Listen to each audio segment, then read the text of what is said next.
ఈ వీడియోలో మనము మహీంద్రా స్కార్పియో ఎన్ గురించి తెలుసుకుందాము. మీరు ఇన్ కేసు ఈ కార్ కొనాలని చూస్తుంటే, లేదా ఆల్రెడీ బుక్ చేసుంటే, లేదా డెలివరీ దగ్గరలోనే ఉంటే కాస్త హోల్డ్ చేయండి, లేకపోతే పోస్ట్‌పోన్ చేయండి. ఎందుకన్ ఎందుకంటే there is a good news. Mahindra Scorpio face lift తొందరలోనే రాబోతుంది. అది కూడా ఈ మంతే రాబోతుంది. వాళ్ళైతే అఫీషియల్‌గా కన్ఫర్మ్ చేయలేదు గానీ, నాకు తెలిసి ఆగస్ట్ 15కి తీసుకువస్తున్నారని అనిపిస్తుందనమాట. ఇంకోటి ఆ లీక్ కూడా అయినాయన్నమాట ఇమేజెస్. దీంట్లో చాలా హైలైట్స్ ఉన్నాయి. One of the best SUVs అనమాట. రోడ్ ప్రెజెన్స్ చాలా బాగుంటుంది, రగ్గెడ్గా ఉంటుంది. చాలా మందికి ఇష్టమైన బాడీ షేప్. యాక్చువల్ ఎస్యూవీ అనమాట ఇది. Ladder on frame mainly. ఇప్పుడు అన్ని కార్లని ఎస్యూవీ అంటున్నాం కదా, this is actual SUV. Ladder on frame అనమాట ఇది. 4x4 డ్రైవ్ ఉంది, 4 వీల్ డ్రైవ్ ఇది. దాంతోపాటు మీరు ఏ రోడ్లో అయినా డ్రైవ్ చేయొచ్చు. మంచి సస్పెన్షను, మంచి సీటింగ్ పొజిషను, మంచి కంఫర్ట్ ఉంటుంది. దాంతోపాటు రైడ్ అండ్ హ్యాండ్లింగ్ అంటాం కదా, చాలా బాగుంటుంది. దాంతోపాటు సేఫ్టీ కూడా మంచి సేఫ్టీ ఉంటుంది. మహీంద్రా గురించి చెప్పాల్సిన అవసరం లేదు కదా, వాళ్ళు రైడ్ అండ్ హ్యాండ్లింగ్లో కాంప్రమైజ్ కారు, సేఫ్టీలో కాంప్రమైజ్ కారు. ఇంకొకటి ఇంపార్టెంట్ థింగ్ ఏంటంటే, ఇంజిన్ విషయంలో చాలామందికి ఈ కార్లు, మహీంద్రా కార్లు అంటే ఎందుకు ఇష్టం అంటే, బికాస్ ఆఫ్ దర్ ఇంజన్స్ చాలా పవర్ఫుల్గా ఉంటాయి. అది పెట్రోల్ అయినా డీజిల్ అయినా మంచి టర్బో పెట్రోల్స్ ఉంటాయి, టర్బో డీజిల్స్ ఉంటాయి. ఏ ఇంజిన్ అయినా కానీ వాళ్ళ దగ్గర చాలా పవర్ఫుల్గా ఉంటుంది అనమాట. చాలా పవర్ అండ్ టార్క్ కావాలని చూసేవాళ్ళు, పర్ఫార్మెన్స్ మంచి పవర్ఫుల్ ఇంజిన్స్ కావాలని చూసేవాళ్ళు ఇష్టపడుతూ ఉంటారు.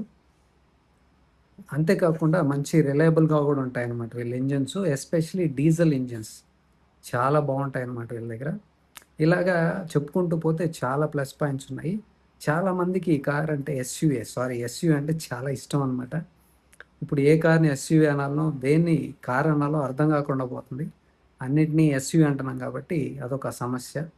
ఇప్పుడు దీంట్లో ఎందుకు దీన్ని ఇంతమంది ఇష్టపడతారని చూస్తే, మెయిన్లీ నేను చెప్పినట్టు రోడ్ ప్రెజెన్స్ చాలా బాగుంటుందన్నమాట. మంచి గ్రౌండ్ క్లియరెన్స్ కూడా ఉంటుంది. యాక్చువల్ బాక్సీ డిజైన్ ఎస్యూవీ అంటే ఎలా ఉండాలో అలా ఉంటుందన్నమాట మీకు ఇది. నేను చెప్పినట్టు 2 లీటర్స్ టర్బో పెట్రోల్ ఉంది, 2.2 లీటర్ డీజిల్ ఇంజిన్ ఉందన్నమాట. చాలా power and torque, especially diesel అంటే చెప్పాల్సిన అవసరం లేదు కదా, టార్క్ అయితే సూపర్గా ఉంటుందన్నమాట. అందుకే ఒకసారి ఎవరైనా డీజిల్ ఇంజిన్ ఉన్న కార్ని డ్రైవ్ చేసిన తర్వాత అదొక ఎమోషన్, అదొక బాండింగ్, అదొక లవ్ ఏర్పడుతుంది అనమాట. అందుకే చాలామందికి ఇప్పటికి కూడా డీజిల్ ఇంజిన్స్ అంటే చాలా ఇష్టం. అప్పుడు చాలామంది ఫ్యాన్స్ ఉన్నారు, ఇప్పుడు ఉన్నారు, ఫ్యూచర్లో కూడా ఉంటారనమాట.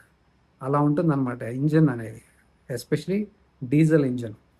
తర్వాత పర్ఫార్మెన్స్ ఓరియంటెడ్ మైండ్ ఉన్న వాళ్ళు, డ్రైవింగ్ ఎంతూజిస్ట్లకు కూడా చాలా బాగుంటాయి అన్నమాట ఇంజిన్స్.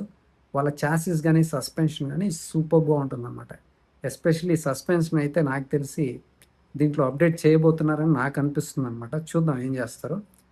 తర్వాత 4 వీల్ డ్రైవ్ అని చెప్పాను కదా, యాక్చువల్ ఎస్యూవీ ఇది. మీరు ఎలాంటి రోడ్లో అయినా దీన్ని తీసుకెళ్ళచ్చు అనమాట. మీరు హైవేకి వాడుకోవచ్చు, పల్లెల్లో వాడుకోవచ్చు, సిటీకి వాడుకోవచ్చు.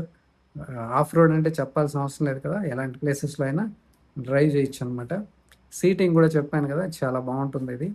విజిబిలిటీ కానీ, సీటింగ్ కంఫర్ట్ కానీ, ఆ పొజిషన్ కానీ, లాంగ్ డ్రైవ్ కూడా తీసుకెళ్ళినప్పుడు చాలా కంఫర్టబుల్గా, మీరు టైర్డ్ కాకుండా చాలా బాగుంటుంది అనమాట. తర్వాత రీసేల్ వాల్యూ కూడా బాగుంటుంది, ఎందుకంటే దీనికి చాలామంది ఫ్యాన్ బేస్ ఉన్నారు, ఎస్పెషలీ స్కార్పియో ఎన్కి.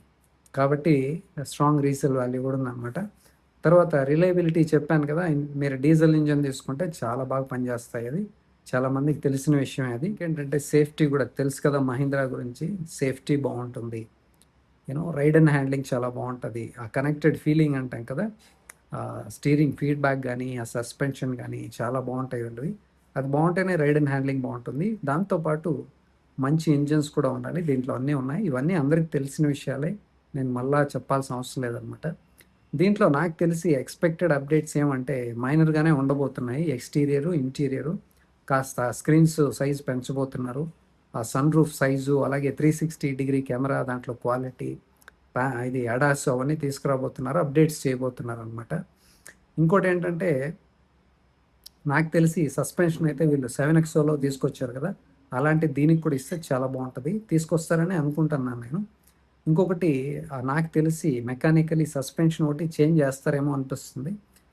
ఇంజిన్ రిలేటెడ్ అయితే మాత్రం నాకు తెలిసి ఏ చేంజెస్ ఉండబోవు అనమాట. సేమ్ ఎగ్జిస్టింగ్ ఇంజిన్స్ ఉన్నాయి కదా, 2 లీటర్ టర్బో పెట్రోల్, అలాగే 2.2 లీటర్ డీజిల్ ఇంజిన్స్, అవైతే same manual and automatic continue చేయబోతున్నారు అనిపిస్తుంది. ఈ వీడియో యొక్క ఉద్దేశం మీకు ఆల్రెడీ అర్థమయ్యే ఉంటుంది. మీరు బుక్ చేయాలనుకుంటే స్కార్పియోను బుక్ చేసి ఉంటే, డెలివరీస్ ఉంటే కాస్త హోల్డ్ చేయండి, లేకపోతే పోస్ట్పోన్ చేయండి. డీలర్స్కి అయితే ఆల్రెడీ ఇన్ఫర్మేషన్ తెలిసే ఉంటుంది, మీరైతే అడగండి. వాళ్ళు చెబుతారు, కొందరైతే చెప్తారు, కొందరు చెప్పరు అనమాట. ఎందుకంటే ఫ్యూచర్ లాంచెస్, ఫేస్ లిఫ్ట్స్ అయినా కొత్త కార్లకైనా వాళ్ళు అలా చెప్పరనమాట. మీరైతే నాకు తెలిసి ఇది ఆగస్ట్ 15th రాబోతుంది అనమాట. మీరు కొద్ది రోజులు హోల్డ్ చేయండి మీ డెలివరీస్ని, లేకపోతే బుకింగ్స్ని, వాట్ ఎవర్ ఇట్ ఈస్. మీరు ఆల్రెడీ బుక్ చేసి ఉంటే కూడా వాళ్ళకి చెప్పండి, కాస్త పోస్ట్పోన్ చేయండి. ఏదో ఒక రీజన్, కొందరైతే డీలర్స్ చెప్పేస్తారు, కొత్తది వస్తుందండి మీరు దాన్ని బుక్ చేసుకోండి అని, దాన్ని మీరు కంటిన్యూ చేసుకోవచ్చు మీరు ఆల్రెడీ బుక్ చేసి ఉంటే. సో ఆగస్ట్ 15th నాకు తెలిసి వాళ్ళు ఫేస్ లిఫ్ట్ లాంచ్ చేసిన తర్వాత దానిపైన డీటెయిల్డ్ వీడియో ఇంకోటి చేస్తాం.